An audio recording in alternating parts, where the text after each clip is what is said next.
আমি রুমে বিশ্রাম নিতে গিয়ে শুয়ে পড়লাম। হঠাৎ মনে হলো কেউ আমার পাশে শুয়ে আছে। চোখ খুলতেই দেখি শ্বশুর আমার পাশে শুয়ে আছেন। তাকে দেখে আমি হতবাক হয়ে গেলাম। শ্বশুর আবার ভুলে গেলেন যে আমি তার বউ নই, আমি তার ছেলের বউ। আমি তাড়াতাড়ি নিজেকে মুক্ত করে বললাম, আমি আম্মুজি নই। কিন্তু তিনি নিজের আবেগে মগ্ন ছিলেন। এত বয়সে এসে তার এই উত্তেজনা দেখে আমি হতবাক হয়ে গেলাম। তারপর তিনি আমার হাত ধরে টেনে নিলেন। তারপর শ্বশুর বললেন, আমি তোমার সৌন্দর্য দেখে মুগ্ধ হয়েছি। বুঝলাম তিনি ভুলে গেছেন তিনি কার সাথে আছেন। তারপর আমার সাথে যা হলো তা কখনো কল্পনায় করতে পারিনি। আমার নাম লায়লা। আমি অনেক সুন্দর দেখতে, শরীরের গঠন আর নাই বা বললাম। একটু স্বাস্থ্যবান হওয়ায় আমাকে নাকি আরও বেশি সুন্দর লাগে, এটা সবাই বলতো। আমার গল্পগুলো তোমরা শুনো, কিন্তু সাবস্ক্রাইব করো না। দয়া করে গল্পগুলো ভালো লাগলে ভিডিওটি লাইক, শেয়ার এবং চ্যানেলটি সাবস্ক্রাইব করো প্লিজ। আমার স্বামী বাইরে কাজ করতেন এবং বাড়ি ফিরে বিশ্রাম নিতেন। গত কয়েকদিন ধরে গৃহস্থালির কাজের চাপে আমি খুব ক্লান্ত ছিলাম। আমরা নববিবাহিত আর আমার স্বামী সদ্য চাকরি পেয়েছেন। তিনি আমাকে তার সাথে বাইরে থাকার জন্য নিয়ে যেতে চেয়েছিলেন, কিন্তু বিয়ের খরচের কারণে আমি তাকে বলেছিলাম স্থায়ী হওয়ার পরে যেন আমাকে নিয়ে যায়। আমার স্বামী কাজে চলে যাওয়ায় আমাদের পরিবারও তাকে ছেড়ে চলে যেতে হয়েছিল। শ্বশুরবাড়ির সবাই অন্য শহরে থাকতেন। এই বাড়িটি আমার স্বামীর নামে ছিল এবং আমাদের বিয়ের পর আমরা এটি কিনেছিলাম। বিয়ের এক সপ্তাহ পরে শ্বশুর শাশুড়ি আমাদের বাড়ি ছেড়ে চলে যান। আজ আমার স্বামী বাইরে আর আমি একা। তিনি তার বাবা মাকে আমাদের বাড়িতে রেখেছিলেন যাতে তারা আমার সাথে থাকতে পারে। ক্লান্ত হয়ে রেল স্টেশন থেকে ফিরে আমি রুমে বিশ্রাম নিতে গিয়ে শুয়ে পড়লাম। হঠাৎ মনে হলো কেউ আমার পাশে শুয়ে আছে। আমার আতঙ্কে চোখ খুলতেই দেখি শ্বশুর আমার পাশে শুয়ে আছেন। তাকে দেখে আমি হতবাক হয়ে গেলাম। তার উপস্থিতি আমার কাছে অদ্ভুত মনে হলো, কিন্তু তিনি স্বাভাবিকভাবেই বললেন, সুমনা, তুমি খুব ক্লান্ত, আরামে ঘুমাও। আমি তাড়াতাড়ি বললাম, বাবা, আমি সুমনা নই, আমি লয়লা, আপনার ছেলে রিপনের বউ। তাড়াতাড়ি দরজার কাছে গিয়ে আওয়াজ করতে লাগলাম। শ্বশুরবাড়িতে শ্বশুরের এভাবে আসাটা খুব অদ্ভুত লাগছিল। হঠাৎ আমার শাশুড়ি ঘরে ঢুকে জানতে চাইলেন, তোমার শ্বশুর এখানে কি করছেন? তারপর বিব্রত হয়ে বললেন, তোমার শ্বশুর স্মৃতিভ্রংশে ভুগছেন, তাই হয়তো ভুল করে এখানে এসেছেন। আমি তখনই স্বস্তি পেলাম। শ্বশুরের ভুল বোঝার কারণে এই ঘটনা ঘটেছে, যা আমার কাছে ভয়ানক ছিল। এটি অন্যায় ছিল, কিন্তু আমার শ্বশুর স্মৃতিভ্রষ্টতার কারণে ভুল করে আমার রুমে এসেছিলেন। আমি দরজা বন্ধ করিনি, কারণ আমরা দুজনেই এই বাড়িতে একা থাকতাম। আমি আবার শুয়ে পড়লাম, কিন্তু ঘুমাতে পারছিলাম না। আমার স্বামী এখন বাইরে থাকে, তাই আমাকে শ্বশুর শাশুড়ির সাথে থাকতে হয়। প্রায় 2-3 মাস ধরে আমি একাই ছিলাম। সদ্য বিবাহিত হওয়ায় স্বামীর ইচ্ছা মেনে নেওয়া ছাড়া আর কোনো উপায় ছিল না। আমার স্বামীর পরিবার আমাদের বাড়িতে এলো। আমার শ্বশুর স্মৃতিভ্রষ্ট ছিলেন, যা আমাকে চিন্তিত করেছিল। এতদিন আমি জানতাম না, কিন্তু এখন বুঝতে পারলাম তার সাথে থাকা কঠিন হবে। বিয়ের পর পুরো 1 সপ্তাহ শ্বশুর শাশুড়ি আমাদের বাড়িতে ছিলেন। সেই সময় শ্বশুরের অসুস্থতার কোনো লক্ষণ দেখিনি, কিন্তু স্বামী চলে যাওয়ার পর তার স্মৃতিভ্রষ্টতা প্রকাশ পেল। এ অবস্থায় তার যত্ন নেওয়া কঠিন হবে। সারা রাত এভাবে ভাবতে ভাবতে সকালে রান্নাঘরে গেলাম নাস্তা করতে। তখনই শ্বশুর এসে হাত জোট করে দাঁড়ালেন। আমি চিন্তিত হয়ে বললাম, কি ব্যাপার বাবা, এভাবে হাত জোট করে দাঁড়িয়ে আছেন কেন? শ্বশুর বললেন, রাতে আমি ভুলে গিয়েছিলাম কোনটা আমার রুম আর কোনটা আমার বউয়ের। খুবই লজ্জিত। আমি যদি জানতাম এমনটা হতো না। ভবিষ্যতে যদি ভুল করি ক্ষমা করবেন। আমি বললাম, বাবা, আপনি আমার বর। যা হয়েছে ভুলে যান। এরপর তাকে বাইরে পাঠিয়ে চা নিয়ে আসলাম। আমারও খারাপ লাগছিল, কিন্তু শ্বশুরকে বিব্রত দেখে বুঝলাম আমারও ভুল ছিল। আমরা সবাই মিলে নাস্তা করলাম। তবে আমি আমার স্বামীকে খুব মিস করছিলাম। তিনি প্রতি কয়েক ঘন্টা পর পর ফোন করতেন। শাশুড়িও আমাকে খুব ভালোবাসতেন। আমাদের দিনগুলো ভালোই যাচ্ছিল। শ্বশুর শাশুড়ির আচরণে আমি অনেক হাসতাম। এটা একটা মজার ঘটনা ছিল। যখন আমার স্বামী ফোন করলেন, আমি বললাম, শ্বশুর শাশুড়ির সাথে থাকায় আমি একাকিত্ব অনুভব করছি না। তিনি বললেন, এজন্যই তাদের এখানে রেখে গেছেন। একদিন বিকেল 5টা, গরমের দিনে আবহাওয়া ভালো ছিল। আমি কিছুটা বাতাস নিতে বারান্দায় গেলাম। দোলনায় বসে মোবাইল ব্যবহার করছিলাম। হঠাৎ শ্বশুর এসে বললেন, তোমার হাত অনেক সুন্দর, তুমি অনেক সুন্দর, তোমাকে আগের মতোই সুন্দর লাগছে। এটা শুনে আমি লজ্জা পেলাম এবং উঠতে চাইলাম।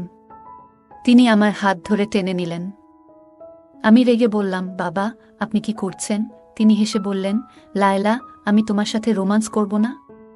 তোমার সৌন্দর্য দেখে মুগ্ধ হয়েছি। বুঝলাম তিনি ভুলে গেছেন তিনি কার সাথে আছেন। শ্বশুর আবার ভুলে গেলেন যে আমি তার বউ নই, আমি তার ছেলের বউ। আমি তাড়াতাড়ি নিজেকে মুক্ত করে বললাম, আমি আম্মু জি নই। কিন্তু তিনি নিজের আবেগে মগ্ন ছিলেন। এত বয়সে এসে তার এই উত্তেজনা দেখে আমি হতবাক হয়ে গেলাম। এই সময় মা ঠান্ডা হাওয়া খেতে খেতে বারান্দায় এসে জিজ্ঞেস করলেন, কি ব্যাপার, কোনো সমস্যা আছে? আমি উত্তর দেওয়ার আগেই মা শ্বশুরের হাত ধরে তাকে ছাদ থেকে নামিয়ে নিলেন। তিনি বললেন, শ্বশুরের দিনে কয়েকবার এমন খিঁচুনি হয়। পরের দিন রিপন ফোন করল। আমি তাকে বিষয়টি বলতে চাইলাম, কিন্তু মা এসে বললেন, তুমি তোমার বাবার কর্মকাণ্ডের কথা বলো। শ্বশুর জানতেন যে আমার স্বামী প্রতিদিন সন্ধ্যা 4টায় ফোন করে। শ্বশুর মোবাইল নিয়ে আসলেন এবং রিপনের সাথে কথা বলার সময় তাকে কথোপকথনে জড়িয়ে ফেললেন। অনেকক্ষণ পর যখন শ্বশুর ফিরলেন, তখন আমি রিপনের সাথে কথা বলার সুযোগ পেলাম না। মা বললেন, কেন কল কেটে দিল? এরপর বললেন, রিপনের একটি গুরুত্বপূর্ণ মিটিং আছে, রাতে ফোন করবে, তখন কথা বলো। সারা রাত অপেক্ষা করেও রিপনের কল পেলাম না। আমার শাশুড়ি পাশে বসে টিভি দেখছিলেন। তিনি বললেন, বৌমা, তোমার বাবার কাজের সঙ্গে রিপন এর কোনো সম্পর্ক নেই। দয়া করে তাকে এ বিষয়ে কিছু বলো না, নইলে সে টেনশনে পড়ে যাবে। আমি সময় মতো ওষুধ দিচ্ছি, তোমার বাবা তাড়াতাড়ি সুস্থ হয়ে উঠবে। আমি বিভ্রান্ত হয়ে মায়ের দিকে তাকালাম। তিনি বললেন, আমরা অনেক বছর ধরে বড় ছেলে ও পুত্রবধূর সঙ্গে থাকছিলাম। ওরা আমাদের খুব কষ্ট দিত, তাই রিপন যখন আমাদের এখানে থাকতে বলল, আমরা খুশি হলাম। তোমার বাবা সিডি থেকে পরে গুরুতর চোট পেয়েছিলেন। এরপর থেকে আমাদের বড় ছেলে ও মেয়ের জামাই আমাদের বাড়ি থেকে বের করে দিতে চেয়েছিল। রিপন আমাদের তার বাড়িতে রাখার সিদ্ধান্ত নিয়েছে এবং তোমার বাবার ওষুধের খরচ বহন করছে। জামাই, তুমি একদম অন্যরকম। তোমার বাবার ওষুধের খরচ বহন করছে এবং এখন সে এখানে এসে আমাদের সাহায্য করেছে। এখানে বসবাস করে আমি স্বস্তি পাচ্ছি। আগে ভয় ছিল যে রিপন তার ইচ্ছামতো বিয়ে করে বর পুত্রবধূর মতো কাউকে নিয়ে আসবে, কিন্তু তোমার সঙ্গে থেকে এখন স্বস্তি পাই। ছেলেটাও ভালো আর মেয়ের ভালো, তাই রিপনকে কিছু বলবেন না, যেন চিন্তিত না হয়। তোমার বাবার অবস্থা আগের থেকে ভালো, কিন্তু রিপন তার বাবা মায়ের প্রতি খুব সদয়। তিনি আমাদের সমস্যার সমাধানের জন্য আমাদেরকে তার বাড়িতে নিয়ে এসেছেন। যদি বলো তোমার বাবার খিঁচুনি আছে, রিপন কষ্ট পাবে এবং হয়রানি করবে। আমাদের সে ছাড়া আর কোনো সাপোর্ট নেই। আমরা ছোট ছেলের বাড়ি থেকে বের হলে কোথায় যাব? শ্বশুর শাশুড়িকে এই বৃদ্ধ বয়সে কোথায় নিয়ে যাব? মায়ের কথা শুনে মন ভেঙে যায়। বড় ছেলে ও পুত্রবধূর অবহেলার কারণে শ্বশুর শাশুড়ি তাদের বাড়ি ছেড়ে চলে এলেন। আমি শ্বশুর শাশুড়ির কষ্ট বুঝি, কারণ আমার বাবা মাও চলে গেছেন। রিপন এর বাবা মায়ের প্রতি ভালোবাসা দেখে খুব খুশি হই। শ্বশুরের নানা কাজ আমাকে দুশ্চিন্তায় ফেলত। কখনো তিনি আমার কাছে আসতেন, কখনো কোলে নিয়ে যেতেন, কখনো প্রশংসা করতেন, যা আপত্তিকর মনে হতো। তিনি আমাকে নিবিড়ভাবে তাকিয়ে দেখতেন, আমার ঘরে প্রবেশ করার চেষ্টা করতেন, আর আমাকে তার স্ত্রী মনে করে অদ্ভুত কাজ করতেন। মাও আমাকে নিষেধ করলেন, তাই আমি মাকে জিজ্ঞেস করলাম, বাবাজি কি ওষুধ খাবেন? পাপাজির স্মৃতিভ্রংশতা বেড়েই চলেছে। সবচেয়ে কষ্টের বিষয় ছিল শ্বশুরমশাই শুধু তার স্ত্রীর ব্যাপারে ভুলে যেতেন, বাকি সবকিছু মনে রাখতেন। অনেক সময় ইচ্ছাকৃতভাবে তার ব্যক্তিগত জিনিস লুকিয়ে রাখতাম, কিন্তু তুচ্ছ জিনিসও তিনি মনে রাখতেন। তিনি শুধু আম্মুকে ভুলে যেতেন, আমাকে মা ভাবতেন না। মনে হতো তিনি স্মৃতিভ্রষ্টতায় ভুগছেন না। যদি ইচ্ছাকৃতভাবে করতেন, তবে তাকে সহ্য করতাম না। স্বামীর চলে যাওয়ার পরে 3 মাস অনেক কষ্টে শ্বশুর শাশুড়ির সাথে কাটিয়েছি। রুমের দরজা বন্ধ করে ঘুমাতাম এবং সারাদিন মুখোমুখি না হওয়ার চেষ্টা করতাম। একদিন দুপুরে দরজায় তালা লাগাতে দেখলাম দরজাটা ভাঙা। চিন্তিত হলাম, কারণ সকাল পর্যন্ত দরজার তালা ঠিক ছিল। বিকালে ঘুমানোর সময়ও আমি সবসময় রুমের তালা লাগিয়ে রাখতাম, কিন্তু আজ তালাটা নষ্ট হয়ে গেছে। কোনোভাবে দরজাটা ঠিকমতো বন্ধ করেছিলাম। রাতে ঘুমাতে গেলাম, কিন্তু দরজা খোলা থাকায় ঘুমাতে পারছিলাম না। রাত 3টায় ঘুমিয়ে পড়লাম। সকাল 6টায় ঘুম ভাঙল। অবাক হয়ে দেখলাম আমার স্বামীর বদলে শ্বশুর আমার বিছানায়। আমি শ্বশুরকে জাগালাম, কিন্তু তিনি আমাকে সুন্না বলে ডাকতে লাগলেন এবং আমাকে জড়িয়ে ধরার চেষ্টা করলেন। আমি নিজেকে মুক্ত করার চেষ্টা করছিলাম। তখন সকাল 6:05, স্বামী রিপন হঠাৎ 3 মাস পর ঘরে ঢুকে পড়লেন। আমি নাইট ড্রেস পরা ছিলাম, শ্বশুরও রুমে ছিলেন। রিপন আমার মুখে জোরে থাপ্পড় মারলেন এবং বললেন, আমি বিশ্বাস করতে পারছি না যে তুমি এমন কাজ করেছ। তার কথায় আমি হতভম্ব হয়ে পড়লাম। অশ্রু গড়িয়ে পড়ল। তাকে বোঝানোর চেষ্টা করলাম, এটা আমার দোষ নয়। বাবাজির স্মৃতিভ্রংশ আছে, তাই তিনি আমার রুমে এসেছেন। আমি তাকে সবকিছু সত্যি বললাম এবং বললাম মা ও বাবা উভয়ই আমাকে সমর্থন করবে। তখন অবস্থা ছিল যেমন আকাশ ভেঙে পড়ার মতো। বুঝতেই পারিনি যে দুজনেই এমন দ্রুত রং বদলাবে। তখন শাশুড়ি কাঁদতে দেখে বলেছিলেন, রিপন, আমি তো তোমাকে আগেই বলেছিলাম তোমার স্ত্রী চরিত্রহীন। ওর আচার ব্যবহার খুব খারাপ। আমি অনেকদিন ধরে তোমাকে বলছি যে তোমার স্ত্রী তোমার বাবাকে পটানোর চেষ্টা করছে, সে তোমাকে ছাড়া থাকতে পারছে না, তাই এমন করছে। শাশুড়ি মা আরও বলেন, ও তোমার বাবার নয়, তোমার স্ত্রীরই দোষ। এই মেয়েটা খারাপ। মা তখন কান্নায় ভেঙে পড়লেন, আর আমি তাকিয়ে দেখছিলাম কতটা সহজে মিথ্যা বলছে সে। শ্বশুর বলল, তোমার স্ত্রী আমাকে প্রলুব্ধ করেছে। বলল, আমার সাথে রাত কাটাবে না বললে তোমাকে আমাদের সম্পর্কে মিথ্যা বলবে এবং আমাদের এই বাড়ি থেকে বের করে দেবে। বাবা বললেন, আমি একজন সৎ মানুষ, আমি কখনো কোনো নারীর দিকে তাকাইনি। আমি এই বৃদ্ধ বয়সে এমন পাপ করতে পারি না। তোমার স্ত্রীর কথায় আমার কোনো বিশ্বাস নেই। রিপন এর মুখ রাগে লাল হয়ে গেল। সে কিছু না বলে আমার হাত ধরে বলল, তুমি আমার মা বাবাকে কষ্ট দিচ্ছ, তোমার লালসা পূরণ হচ্ছে না বলে আমার টার্গেট হয়ে গেছ। গত 2 মাস ধরে আম্মু আমাকে প্রতিদিন ফোন করে তোমার কিছু ছবিও পাঠিয়েছে, কিন্তু আমি আম্মুর কথা বিশ্বাস করিনি। আমার বিশ্বাস ভেঙে দিয়েছ। আজকে আমার সব ভুল ভেঙে গেল। মা বারবার বলার পরেও আমি যদি না আসতাম তাহলে কিছুই জানতাম না। আমি স্বামীর পায়ে ধরে বললাম, তুমি জানো তোমার বাবা স্মৃতিভ্রষ্টতায় ভুগছেন। তিনি সকালে এক শূন্যতা থেকে আমার রুমে আসেন, আমাকে মা মনে করেন। আজও তেমন কিছু হয়েছে। আমি জানি না মা তোমাকে কি বলেছে, কিন্তু বিশ্বাস করো, আমি চরিত্রহীন নই। তোমার বাবাকে আমি নিজের বাবার মতো দেখি, তার সাথে খারাপ কিছু করব কেন? রিপন বলল, আর কিছু শুনতে চাই না। সব শেষ। আমি বললাম, ভগবানের দোহাই, এসব বলো না, আমার সংসার ভেঙে যাবে। আমি মা বাবাকে অনুরোধ করেছি সত্যি বলার জন্য, কিন্তু কেউ কিছু বলল না। তিনি বললেন, আমি এমন কিছু করছি না। আমার স্বামীকে প্রতারণা করিনি। তোমার বাবার সাথে সম্পর্ক থাকা মানে আরও লোকের সাথেও সম্পর্ক থাকতে পারে। আমি কখনোই তোমাকে বোকা বানাইনি। আমার স্বামী বলল, তুমি বারবার বোকা বানানোর চেষ্টা করছো। আমি আর বোকা হব না। বাবার মিথ্যা কথা বলার রোগ নেই। রিপন চুপচাপ ছিল। তারপর বলল, তুমি এখান থেকে চলে যাও। স্বামী আমাকে ধাক্কা দিয়ে বাড়ি থেকে বের করল। আমি মাথা ঘুরে পড়ে গেলাম। জ্ঞান ফিরলে দেখি আমি হাসপাতালের বিছানায়। আমার বিধবা বোন পাশে বসেছিল। স্বামীর সাথে সুখ না পেয়ে বোনের দুঃখ ভাগ করে নিচ্ছিলাম। আমার বোন আমাকে বলল, তুমি কি করেছ? আমি বললাম, কিছু না। বোন বলল, আমি সব জানি। শ্বশুর শাশুড়ি তোমার বিরুদ্ধে ষড়যন্ত্র করেছে।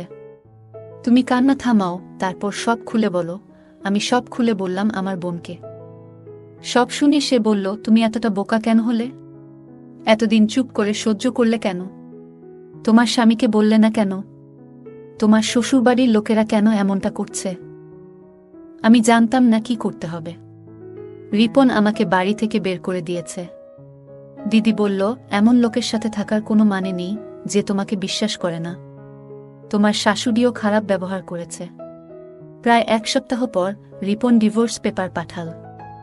আমি জানতে চাইলাম আমার শ্বশুর শাশুড়ি কেন এমন করছে।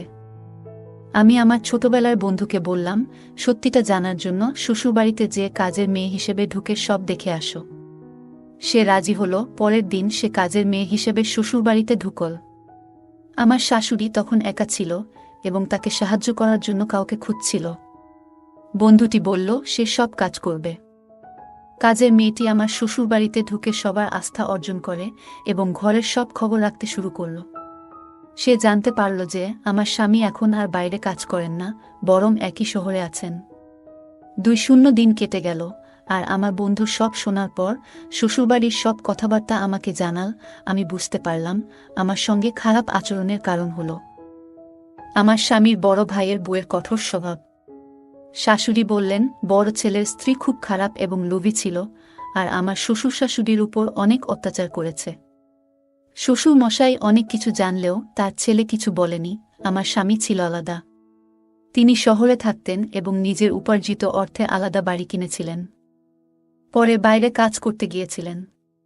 শ্বশুর মশাই যখন বুঝলেন যে ছোট ছেলে অনেক উন্নতি করেছে, তখন শ্বশুরবাড়ির লোকজনকে বললেন, কোনোভাবে আমার ছোট ছেলের বাড়িতে ঢুকে তার বউকে বের করে দাও, আর তারপর আমাদের সেখানে নিয়ে যাও। এভাবেই তারা আমার বিরুদ্ধে ষড়যন্ত্র শুরু করল। তারা আমাকে দোষারোপ করে সমাজে অপদস্থ করার পরিকল্পনা করল।